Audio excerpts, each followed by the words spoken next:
Salut, je suis Mousse Mantis de mon nom latin, mais tu peux m'appeler Marnie la marmotte.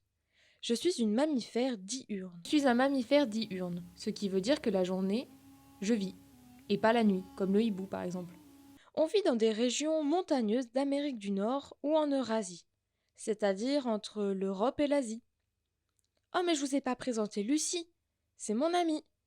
Nous vivons toutes les deux dans un terrier avec le reste de la colonie. Nous vivons dans un habitat montagneux, dans des prairies ou des clairières, et nous adorons nous prélasser au soleil.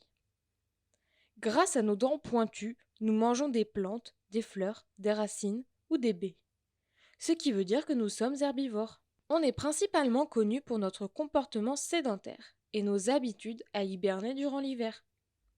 C'est aussi pour cela que nous sommes souvent représentés comme mascottes des régions montagneuses, comme dans les Alpes.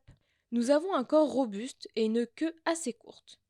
Nos pattes sont courtes, mais nos griffes sont puissantes pour mieux creuser nos terriers. Mon pelage est brun-gris, comme celui de Lucie. Mais mon papa, lui, il a le pelage brun. Nous mesurons entre 40 et 70 cm de longueur et pesons entre 2 et 8 kg. Moi, je fais 50 cm et 6 kg. On peut vivre jusqu'à 15 ans en captivité, mais si l'on vit dans notre milieu naturel, notre âge est plus court, car il y a plus de danger avec les animaux qui nous chassent ou encore le manque de nourriture. Nous, avec Lucie, nous avons 5 ans.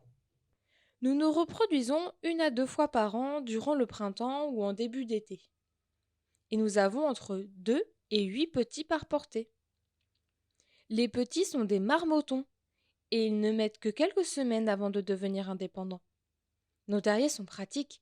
Ils permettent de les garder du danger jusqu'à ce qu'ils puissent sortir. Car oui, nous avons des prédateurs, comme le renard, les loups, les belettes, les coyotes, ou encore les rapaces, comme l'aigle par exemple. Mais il y a aussi la chasse, la destruction de nos habitats ou les changements climatiques. C'est à cause de cela que certaines espèces de marmottes sont en danger. Nous communiquons entre nous avec des sifflements, des grognements et d'autres sons. Nous les utilisons pour avertir les autres membres de la colonie d'un danger. Le savais-tu? Il existe en Amérique du Nord une journée de la marmotte. Elle a lieu le 2 février.